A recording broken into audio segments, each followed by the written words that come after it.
Student, आज हम लोग देखेंगे कि एनवायरनमेंट का कुछ एमसीक्यू क्वेश्चन आज हम लोग सॉल्व करेंगे, है ना। तो इसमें हम लोग पढ़ने वाले हैं कि निम्नलिखित में से कौन सा अजैविक घटक नहीं है। अजैविक घटक का मतलब होता है नॉन लिविंग कंपोनेंट नहीं है ना। तो नॉन लिविंग किसको हम बोलेंगे? जिसमें जीवन नहीं है। तो जीवन किस में नहीं है ना। तो जीवन किस में नहीं है बोल रहे हैं? अजैविक घटक नहीं है ना। तो इसका ऑप्शन कौन सा है? इसका ऑप्शन है पक्षी। पक्षी जो होता है वो लिविंग होता है ना। और नॉन लिविंग कौन से हैं? वाटर है, सॉइल है और टेम्परेचर है। ये सब क्या है बच्चों? ये जो है ये नॉन लिविंग है ना। लेकिन जो पक्षी है या पौधे हैं, है ना, तो ये सब कैसे होते हैं? लिविंग होते हैं, है ना। सेकेंड हम पढ़ेंगे कि प्रकाश संश्लेषण की प्रक्रिया में कौन सा अजैविक घटक मुख्य भूमिका निभाता है ना। फोटोसिंथेसिस की जो प्रोसेस है उसमें कौन कौन सा इम्पॉर्टेंट रोल प्ले करता है? जो कंपोनेंट है नॉन लिविंग कंपोनेंट, अजैविक का मतलब होता है नॉन लिविंग कंपोनेंट, है ना। तो इसमें सबसे पहले आ जाएगा ऑक्सीजन, नाइट्रोजन, कार्बन डाइऑक्साइड और प्रकाश। तो प्रकाश संश्लेषण के लिए सबसे ज़्यादा ज़रूरी होता है लाइट, है ना, जिसको हम प्रकाश बोलते हैं। ठीक है, तो हमारा ऑप्शन क्या हो जाएगा? लाइट। ठीक है बच्चों। फिर आ जाता है जैविक घटक का उदाहरण दीजिए। जैविक घटक मतलब बायोटिक कंपोनेंट का एग्जाम्पल दीजिए। बायोटिक मतलब जिसमें जीवन है। तो पौधे आप देखते हैं कि पौधों की ग्रोथ होती है, इसीलिए हम लोग बोलेंगे कि पौधों में जीवन है। लेकिन जिसमें जीवन नहीं है, जैसे चट्टानें हैं, जल है, टेम्परेचर, ये कैसे हैं? नॉन लिविंग है। ठीक है। अब चौथा क्वेश्चन हम देखते हैं कि निम्नलिखित में से कौन सा अजैविक घटक पौधों की वृद्धि को सीधे प्रभावित कर सकता है? मतलब जो प्लांट की ग्रोथ है उस पर इफेक्ट डालता है। तो वो कौन सा घटक हो सकता है बच्चों? जल, मृदा, तापमान और उपरोक्त सभी, है ना। तो यहाँ पर हम लोग पढ़ेंगे बच्चों कि जल, मृदा, तापमान और ये सब बाकी जो घटक हैं ये कैसे हो जाते हैं? पौधों के लिए बहुत ज़्यादा ज़रूरी है ना।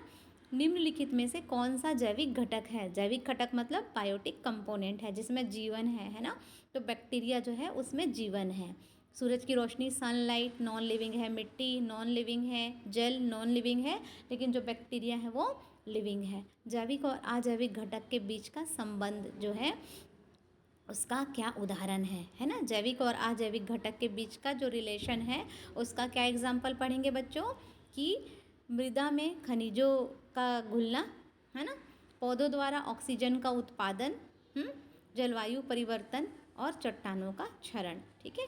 तो यहाँ पे इसका उदाहरण क्या होगा बच्चों? जिसमें जैविक और अजैविक दोनों घटक का एक रिलेशनशिप है, उससे क्या बनता है? पौधों द्वारा ऑक्सीजन का उत्पादन, है ना।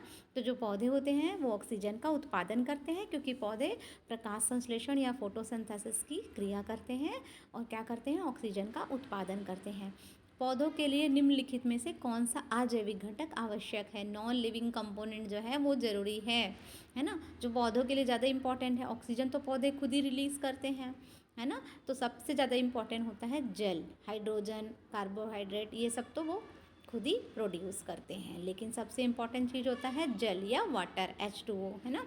यहाँ पे हम लोग पढ़ेंगे 8वां क्वेश्चन है अजैविक घटक जो है, अजैविक घटकों का जीवों के विकास पर प्रभाव डालने का उदाहरण बताइए, है ना। अजैविक मतलब नॉन लिविंग, जिसमें जीवन नहीं है ना। तो जल की उपलब्धता, अगर जल नहीं होता है तो जीवों का विकास जो है वो सीधे सीधे प्रभावित होता है ना। भोजन की श्रृंखला, फूड चेन, ये तो अलग चीज़ है। जैव विविधता, बायोडाइवर्सिटी बहुत अलग है ना। और जीवों की आपस में प्रतिस्पर्धा, कंपटीशन, ये भी अलग है। लेकिन जो नॉन लिविंग कंपोनेंट है जो जीवों के डेवलपमेंट पर डायरेक्ट इफेक्ट डालता है वो क्या है? वाटर की अवेलेबिलिटी।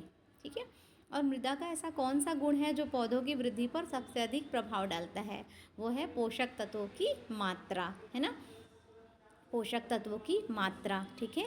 तो बच्चों अच्छे से पढ़िएगा। पर्यावरण आप लोगों के लिए नया है ना, लेकिन बहुत सारी चीज़ें ऐसी हैं जो आप रोज़मर्रा की चीज़ों में डेली आप देखते हैं। तो अच्छे से पढ़िएगा, सभी एमसीक्यू को सॉल्व करिए, क्वेश्चन को समझिए, तब उसका आंसर को आप लिख पाओगे। ठीक है।